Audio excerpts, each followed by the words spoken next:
साथियों नमस्कार। बहुत बहुत स्वागत अभिनंदन है आपका आपके अपने YouTube चैनल रोजगार की राह में। और हम इस रीजनिंग की क्लास में पढ़ रहे हैं कैलेंडर।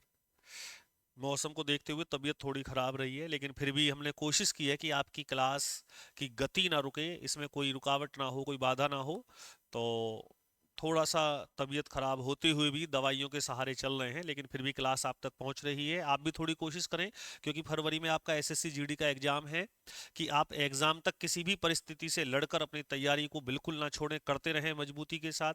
यही परिश्रम आपकी जो यात्रा है इसमें सफलता की नींव सिद्ध होगा, ये याद रखिएगा।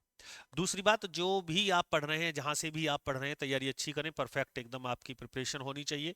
और अभी आप तैयारी एसएससी जीडी, उसके जस्ट बाद आप शायद तैयार हो चुका है सरकार की ओर से जो प्राइमरी एलिजिबिलिटी टेस्ट है वो होगा आपका। और यानी कि पैट 2025 यूपी सरकार लेगी। उसके बाद में आपकी फिर दिल्ली पुलिस की वैकेंसी आ जाएंगी। तो तैयारी के लिए बहुत अच्छा अवसर है ये। 2025 आपकी सफलता का मूल मंत्र लेकर के आएगा, और इसमें आप इस मूल मंत्र को पढ़ के आगे बढ़ें। ग्रुप डी की वैकेंसी रेलवे में आ गई है। नौकरी के लिए लक्ष्य बांध लीजिए, तैयारी करते रहिए। कैलेंडर में मैं आपको थोड़ा सा रिपीटेशन करा देता हूं, जो मैंने बताया है उसका रिवीजन कराऊं हूं। तो रिवीजन में मैंने आपको बताया कि एक साधारण वर्ष होती है, एक लीप वर्ष होती है। एक में 365 दिन होते हैं, एक में 366 दिन होते हैं। एक में एक विषम दिन बचता है, 52 सप्ताह, एक में दो विषम दिन बचते हैं। विषम दिन विस्तार से बता दिए। साधारण वर्ष में जो वर्ष का पहला दिन होगा वही अंतिम दिन होगा। लीप वर्ष में जो पहला दिन होगा, नई साल होगी, उससे अगला दिन लास्ट दिन जाएगा। इस पे हमने बड़ी विस्तार से चर्चा करी पहली क्लास में, और आप उसको पढ़ लीजिएगा। आज हमारी दूसरी क्लास है। तो दूसरी क्लास में अभी मैंने क्वेश्चन तो कुछ लिए नहीं है, जितना मुझे याद है, जितना मेरे दिमाग में बेसिक कॉन्सेप्ट्स हैं, वो आप देख लीजिए। यदि हमसे सवाल पूछा जाए कैलेंडर में,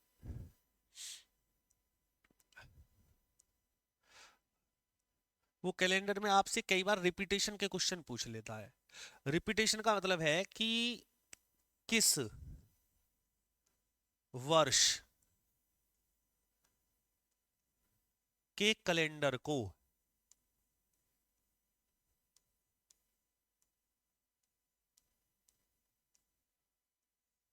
या किसी लिख लो, किसी वर्ष के कैलेंडर को पुनः कब प्रयोग किया जा सकता है। कॉपी पे बिल्कुल मैंने जैसे मैं लिख रहा हूं वैसे ही आप लिख सकते हैं। प्रयोग किया जा सकता है। तो इसमें बड़ी दिक्कतें होती हैं, याद नहीं रह पाता। किया जा सकता है, ये सवाल हमारा रहेगा। पहला पॉइंट है, बहुत तसल्ली में सुनना कि बात गहराई की है, कि किसी वर्ष के कैलेंडर को यदि हमें पुनः इस्तेमाल करना है तो हम कब कर सकते हैं। अब मान लीजिए हमें दिया गया कि 1997 के कैलेंडर को पुनः किस वर्ष दोहराया जा सकता है। तो अब मैं इसमें चार का भाग दूंगा यहां। चार के भाग देने से ये पता लगता है कि वर्ष लीप है या नहीं है। अब ये लीप वर्ष तो नहीं है, लेकिन एक बात और मुझे पता लगी, जब चार का भाग देंगे तो 24 चौका 96, और 24 चौका 96 जब ये कट जाएगा तो जो शेष मिलेगा वो कितना मिलेगा, वो मिलेगा मुझे 1। जब शेष 1 मिलेगा तो अब मैं समझ जाऊंगा कि ये कैलेंडर 6 वर्ष के बाद रिपीट हो जाएगा। यानी कि 1997 प्लस में 6 जोड़ दूंगा, और ये हो जाएगा मेरा 2003। तो 2003 में इस कैलेंडर को इस्तेमाल किया जा सकता है। अब आप कहोगे कि आपको कैसे पता है कि ये 6 इसमें क्यों जोड़ दिया आपने। या अगर यहाँ रिमाइंडर मेरा एक ना बचता तो क्या करता मैं। अगर मेरा यहाँ रिमाइंडर मान लीजिए 2 बच जाता, तो फिर पता है मैं आपको +11 जोड़ता। अगर मेरा रिमाइंडर यहाँ 3 बच जाता तो भी मैं +11 जोड़ता। और अगर मेरा रिमाइंडर 0 बच जाता तो फिर मैं 28 जोड़ता। ये चीजें मैं आपको समझाऊंगा। ये क्यों जोड़ते जी, क्योंकि 28 शेष रिमाइंडर 0 कहां बचेगा, जहां लीप वर्ष होगी। मान लो आप यहाँ 96 लिख दो, तो 96 में 4 का भाग दोगे आप, शेष क्या बचेगा, 0 बचेगा। या तो आप ऐसे पढ़ लो, या इनका एक और तरीका है, मैं आपको सारा यहाँ बता देता हूँ, बहुत ध्यान से आप मेरी बातें सुनेंगे। देखिए, कब दोहराएं कैलेंडर, ये हमारा मुद्दा चल रहा है। यदि दिए गए वर्ष से पहले, दिए गए वर्ष से पहला वर्ष, पहला वर्ष लीप है, लीप है, तो 6 वर्ष बाद, 6 वर्ष बाद कैलेंडर दोहराया जाएगा। ये थ्योरी में मैं आपको बता रहा हूं, शेष का भी बताऊंगा, दोहराया जा सकता है, सकता नहीं है, जाएगा ही लिखो, दोहराया जाएगा। यानी कि आप उसमें 6 वर्ष जोड़ देंगे। कब? अगर दिए गए वर्ष से पहले लीप वर्ष था। फॉर एग्जाम्पल, जैसे अभी मुझसे कितना पूछा था आपने, 97 पूछा था। अब इससे जो पहला वर्ष था वो था 1996, और 1996 कैसा था? लीप। तो अगर दिए गए वर्ष से पहला वर्ष लीप वर्ष आ गया तो फिर इसको 6 वर्ष बाद दोहराया जाएगा, तो भी तो आंसर बेटा जी 2003 ही आएगा। इसमें तो मैंने नहीं बताया कि रिमाइंडर होगा। तो ये आप वो पॉइंट आपको लिखना है, ये मैं समझा दूंगा। 1 मिनट रुक जाओ बस। मैं इन सब चीजों को टाइप करवा के लेके आ सकता था, लेकिन टाइप करने में वो मजा नहीं है पढ़ाई में। टाइप करने का मतलब है सीधा आओ बताओ, फॉर्मेलिटी औपचारिकता पूरी करी, बात खत्म। और आप भी ऐसे ही काम करेंगे तो ना तो मैं औपचारिकता पूरी करता हूं ना आपको करने दूंगा। औपचारिकता मत कीजिए, अपने हैंड्स राइट्स के जितने भी अपने नोट्स बनाएंगे वो बढ़िया है। यदि दिए गए वर्ष से पहला वर्ष, पहला वर्ष साधारण है, साधारण वर्ष है, तो कैलेंडर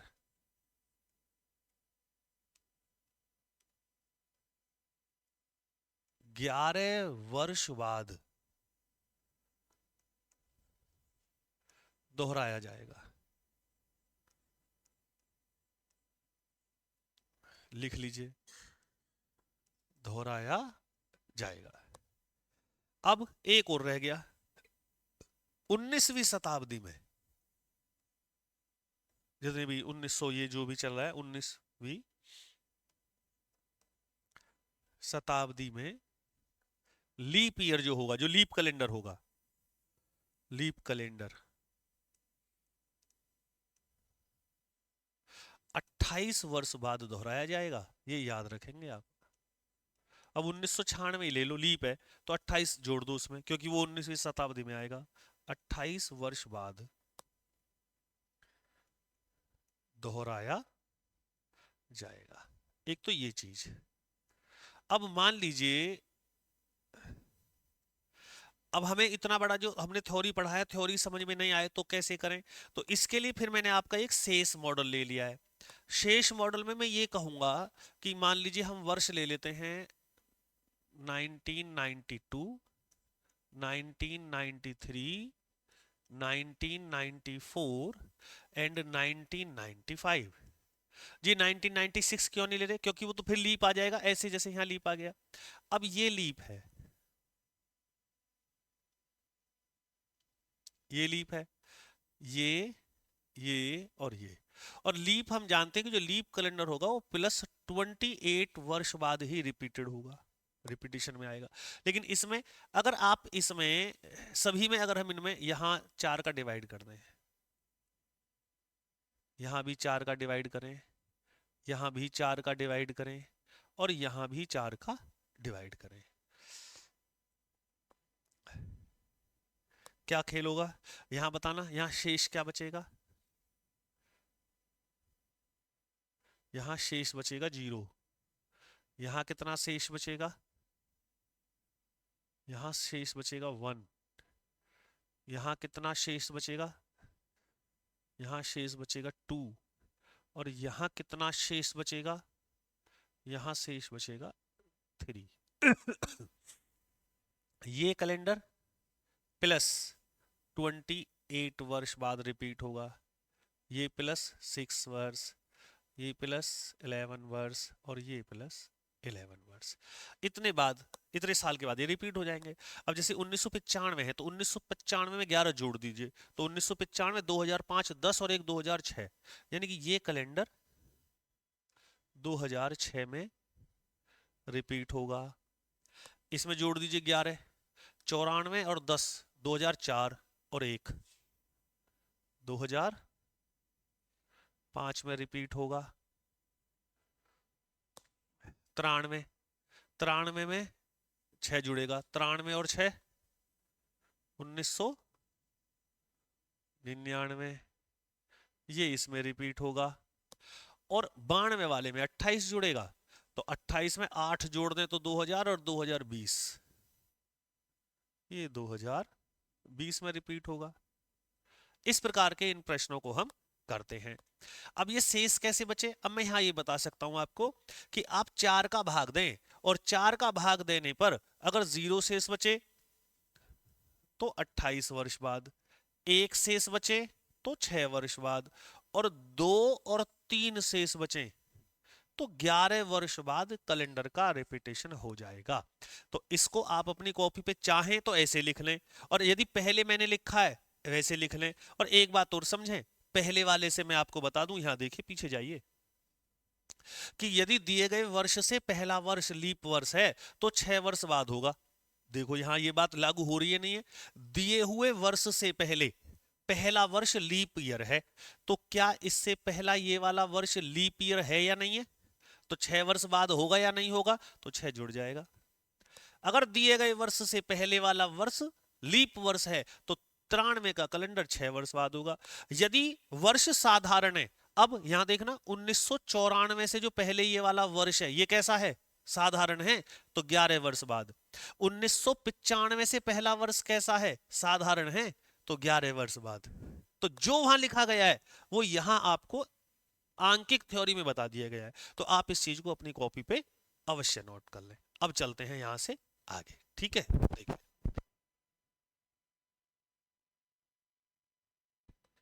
अब देखेंगे, यदि हमें किसी भी सप्ताह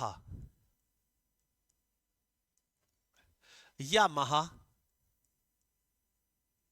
के अंतर्गत दिन निकालने हैं तो आप क्या याद रखेंगे। देखिए अगर मान लीजिए किसी भी माह में किसी भी सप्ताह में कोई भी दिन है, फॉर एग्जाम्पल कि हमने मान लिया 1 तारीख है और 1 दिनांक को किसी भी माह में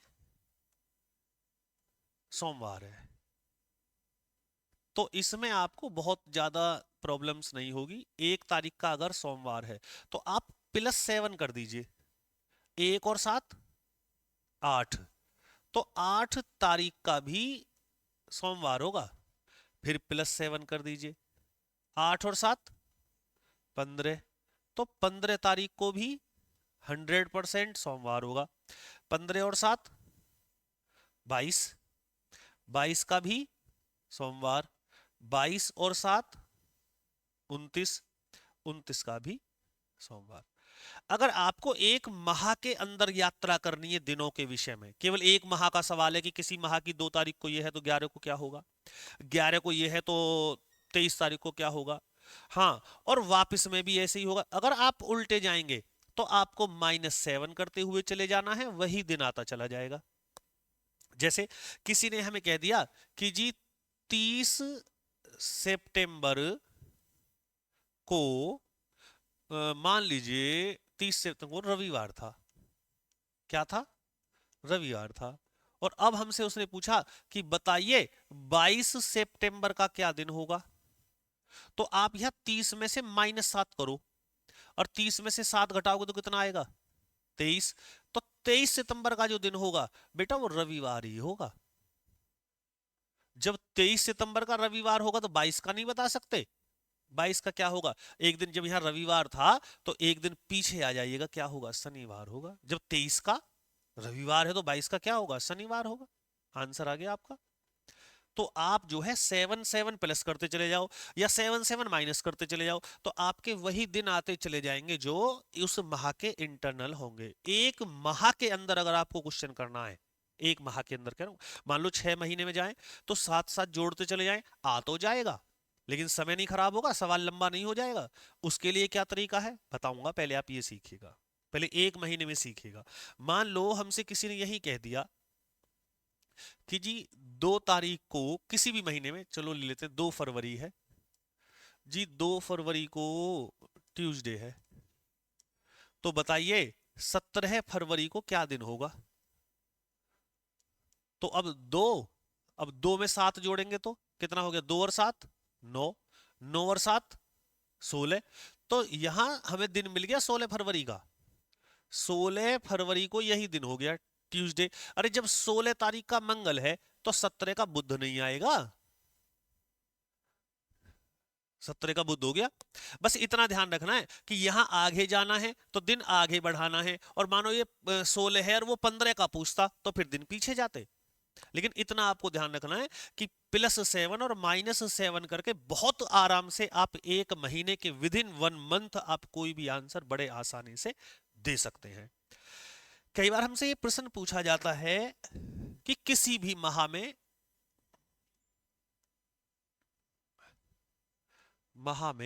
5 दिन, कौन सा दिन है जो 5 बार आएगा, 5 बार, माह में 5 बार आने वाले दिन।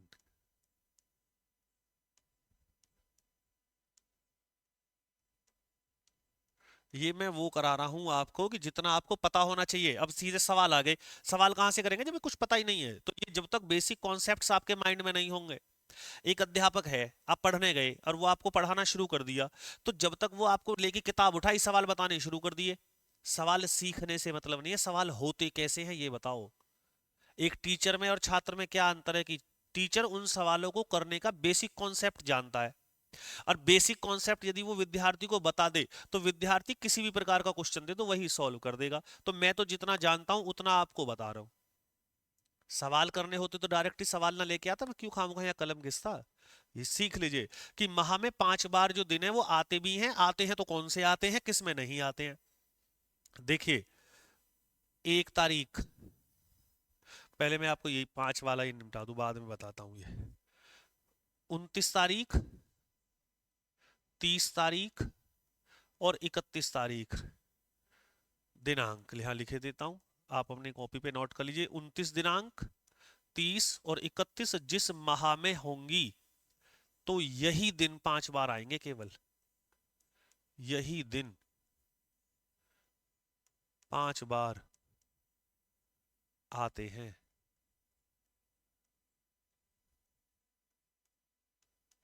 आते हैं कौन से दिन, 29 तारीख का, 30 तारीख का और ये 31 तारीख का दिन ही 5 बार आते हैं। एक बात और समझ लीजिए, अब किसी महीने में 28 ही दिन है, जैसे फरवरी हो गई साधारण वर्ष की, तो 28 दिन है, तो इनमें एक भी दिन 5 बार नहीं आएगा।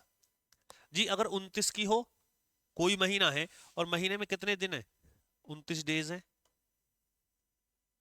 तो फिर केवल एक ही दिन कितनी बार आएगा, ये एक दिन 5 बार आएगा।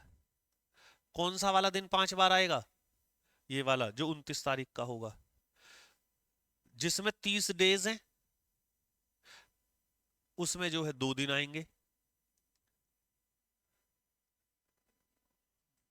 2 दिन 5 बार, यहाँ 5 लिख लेना, ठीक है। जिसमें 31 दिन है उसमें 3 दिन 5 बार आएंगे। कौन कौन से 3 दिन, 29 भी आ गई, 30 भी आ गई, 31 भी आ गई, ये 5 बार आएंगे।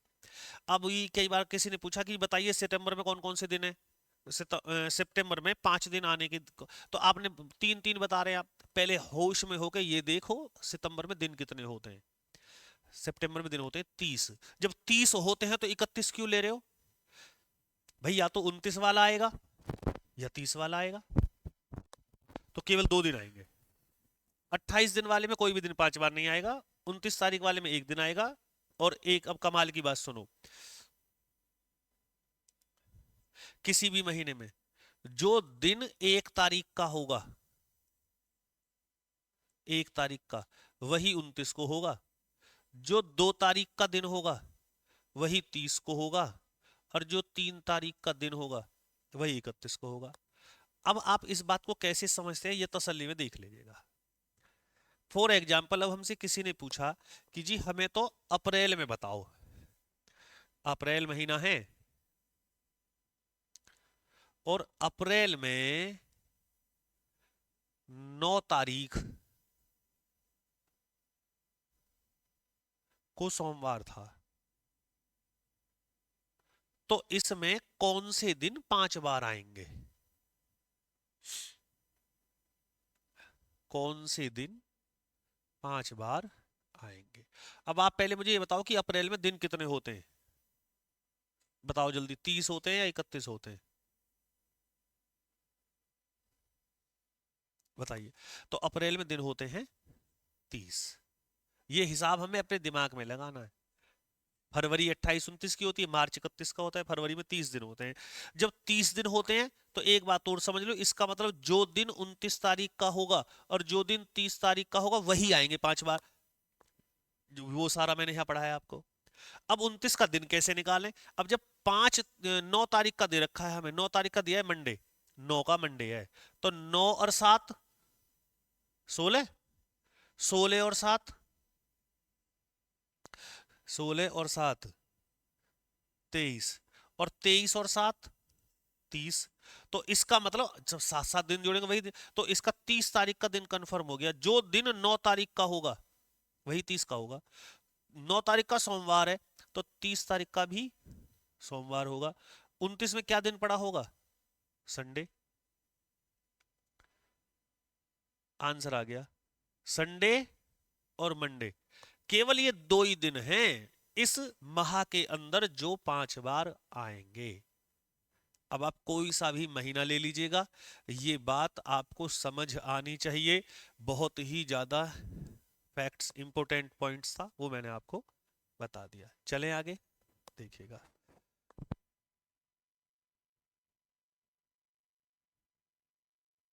देखिए, अब बात आई कि कई बार किसी के स्टेटमेंट्स में और कथन में हम दिन देखते हैं। जैसे कि एक राधा है लड़की, और राधा ये बोलती है कि जो मेरा एग्जाम है वो पिछले वर्ष हुआ था, और वो या तो 15 फरवरी को था, डेट भूल गई, 15 फरवरी को था या 16 को था या 17 को था।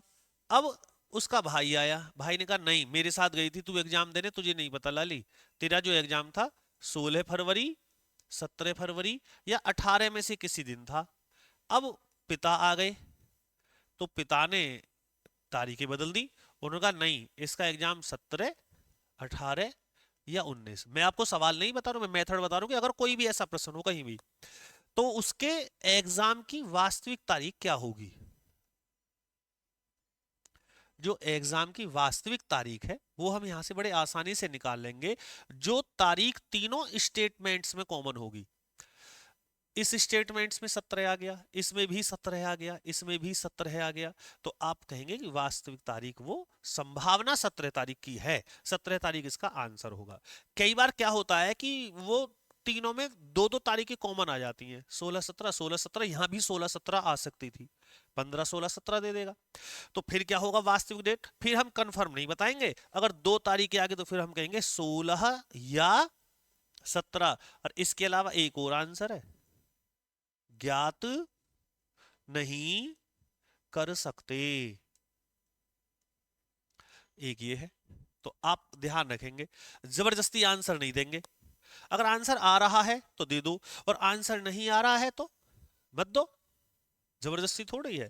तो इस प्रकार के जितने भी क्वेश्चन आपके आएंगे, 8-9 क्वेश्चन होंगे, 5 होंगे, वो आपको कराएंगे, और तब आप इस प्रकार के सवाल भी कर सकते हैं। अब आपको याद हो जाएगा कि यदि कोई भी ऐसा क्वेश्चन है तो उसका आंसर हमें कैसा देना है। हो सकता है अगर आपके पास बुक है कोई भी तो आप अपने आप भी कर सकते हो। बुकों के सजेशन में मैं तो देखो, अरिहंत भी होती है, उपकार भी होती है, और आपका लूसेंट भी होती है, बहुत सारी बुक्स हैं अलग अलग प्रकाशन की। और एक प्रभात प्रकाशन भी है, कौन सी नहीं, अब वीवा है, वीवा की है, केपी सिंह की किताब बहुत बढ़िया किताब है। अब मैं आपको किसी भी ऐसे चैनल की तो बुक नहीं बताऊंगा, क्योंकि चैनल की बुक, चैनल का काम पढ़ाने का है, बुक बनाने का थोड़ी है। उनमें तो हमारी क्रिएटिविटी, अगर मैं अपनी किताब निकाल दूं तो उसमें मेरी क्रिएटिविटी रहेगी केवल। लेकिन राइटर अलग है, टीचर अलग है। तो सबसे पहले चीजें हैं कि जो टीचर है उसको अपनी क्रिएटिविटी आपको दे रहा है, अपने प्रश्न बना के दे रहा है, ऐसे प्रश्न जो बच्चों से हल नहीं हो रहे हैं, और फिर बच्चे कह रहे हैं यार उस चैनल पे पढ़ो, वो ही करवाएगा। तो भाई ऐसी हमारी कोई लिमिटेशंस नहीं है। आप केवल वो किताबें पढ़ो जो अच्छे प्रकाशन की है, जो शुरू से आ रही हैं, जिनको यूट्यूबर्स जो है पढ़ाने वाले पढ़कर बने हैं। सामने पोडियम होता है, पोडियम पे बुक रखी रहती है, उन्हीं बुकों में से पढ़ा रहे हैं जो हम पढ़ रहे हैं। भाई देखो ऐसा है, कोई भी टीचर, मैं भी तो कहीं से पढ़ा ही रहा हूँ, मेरे पास भी तो किताबें हैं। तो मैं तो यही किताबें पढ़ता हूँ वैसे प्रकाशन की। अब ये ऐसी रहटल बैटल किताब तो मैं पढ़ता नहीं हूँ कि मैंने ही किताब छापी है, मैं ही उसको पढ़ूं और फिर मैं ही उसको पढ़ाऊं। किताब किसकी? मेरी। पढ़ी कौन सी? अपनी। पढ़ा भी कौन सा रहा हूं? अपना। सब कुछ अपना ही है, तो फिर पेपर भी अपने आप। मैं थोड़ी बनाऊंगा यू पुलिस का पेपर कि मेरी किताब में से बनेगा। अभी आपने देखा यूपी पीसीएस में क्या हुआ? यूपी पीसीएस में क्या हुआ? ऐसे ऐसे प्रश्न आए हैं जिन कोचिंग इंस्टीट्यूट्स वालों ने लाखों रुपए बच्चों से ऐंठे हैं, लाखों रुपए, करोड़ों में जिनका बिजनेस चल रहा है। सालों का एक प्रश्न नहीं है पेपर के अंदर, एक भी सवाल नहीं है उनका। क्यों नहीं है सवाल? क्योंकि किताब भी मेरी, चैनल भी मेरा, पढ़ा भी मैं ही रहूं। तो अरे बोर्ड भी तू ही है क्या? तू ही बनाएगा बोर्ड में जाके सवाल? ऐसा नहीं होता है। अच्छे प्रकाशन की किताब पढ़ो, किताब औरों की पढ़ो। अध्यापक स्वयं ही अपनी किताब बना के खुद ही पढ़ा रहा है, वो सर्वे सर्वा हो गया एजुकेशन विभाग का। वो दुनिया में सबसे ज्यादा पढ़ा लिखा वही है, हद की बात है यार। ये प्रश्न आपको किताबों में देखने के लिए मिलेंगे, इनको आप करें तसल्ली में। ठीक है। एक बात और याद रखना, कई बार ऐसे क्वेश्चन बच्चे को आगामी, देखिए आज, यहां से थोड़ा सा समझ लीजिए। एक होता है आज, जो आगे का कल होगा, परसों होगा, ये ये होंगे आगामी। आगामी। एक इधर भी होगा कल, एक होगा परसों। इधर वाले होंगे गत या विगत। तो इनका विशेष आप ध्यान रखेंगे। इसमें क्या प्रश्न आएगा? इसमें कोई एक क्वेश्चन मैं आपको बस बता देता हूं। जैसे एक सवाल आया कि आगामी परसों, आगामी परसों के 2 दिन बाद,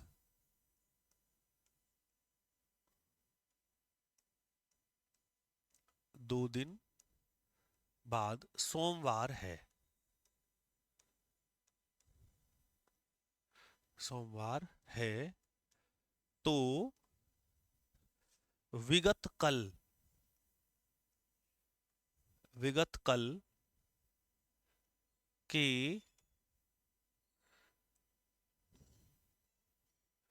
2 दिन पहले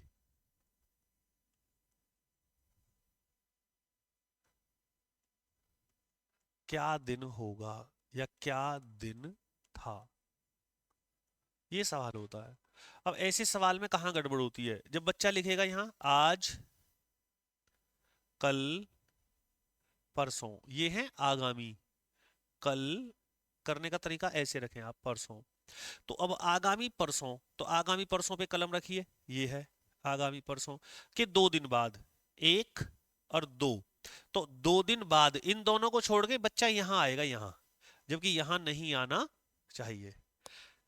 आगामी परसों के 2 दिन बाद यहां नहीं है, 2 दिन के बाद यहां नहीं है, यही है, यही यही यही रुकना है। बस जितने दिन गए उतनी लाइन खींच लो, उसको क्रॉस करके आगे मत जाइए। लगेगा तो सही कि जी ये 2 दिन हो गए, और इस 2 दिन के बाद यहां पूछा है ना, उसमें आज से भी तो कलेक्ट होता है। तो इसीलिए आप क्या करते हैं कि आप इसको नहीं नहीं लेंगे। आगामी परसों के 2 दिन बाद, तो 2 ही लाइन खींचिए, ये मंडे है, बस यहां रुक जाना है, यही गलती होती है। तो विगत कल, विगत कल ये आ गया कि 2 दिन पहले, 1 और 2। तो यहां पूछा है 2 दिन पहले, यहां नहीं जाएंगे, ये गलती होती है। बस तो 2 ही लाइन खींचेंगे, विगत कल ये रहा, के 2 दिन पहले 1 दिन और 2 दिन। अब आप बताइए यहाँ मंडे है, 1 2 3 4 5 6 7, तो क्या आना चाहिए? मंडे आना चाहिए। मंडे, सोमवार, मंगल, बुध, बृहस्पति, शुक्र, शनिवार, रविवार और सोमवार, 7 जुड़ रहे हैं ना, तो 7 जुड़ रहे हैं तो मंडे ही आएगा। हो गया आंसर। तो मंडे आंसर इस सवाल का हो गया। कुछ आई बात समझ में? कहने का मतलब केवल इतना मुझे पढ़ाना है कि उन दिनों को कूद के आगे नहीं जाएंगे, उन दिनों को छोड़ के पहले नहीं आएंगे। आपको अगर 2 लाइन दी है तो 2 ही खींचिएगा। 1 दिन बाद तो यही रुक जाइए, यही पूछा है, 1 दिन के बाद वहां मत जाइए। 2 दिन से पहले और 2 दिन के पहले, ये खामों का बवंडर मचा रखा है साला, किताबों में उल्टा सीधा लिख देते हैं जो चीज होती नहीं है। 2 दिन से पहले हो तो ऐसे कर देना, 2 दिन के पहले हो तो ऐसे कर देना, फिर बच्चा घूमता रहेगा। अरे केयर से कुछ नहीं, आप ऐसे कीजिए जैसे पढ़ाया जा रहा है, यही होता है। इसी में बेड़ा पार हो जाएगा। कॉपी पे नोट्स बना लीजिए। अब यहां से आगे आपकी एक्सरसाइज शुरू करेंगे, जिनमें आपको वास्तविक दिन भी बताऊंगा मैं और ये सारा कुछ सिखाएंगे। अब मुलाकात आपसे हमारी सवालों के साथ होगी अगली क्लास में। सवाल उसको समझ में आएंगे जिसने यहां तक की दोनों क्लासें अच्छे से की होंगी। अनुमति दें। जय हिंद, जय भारत।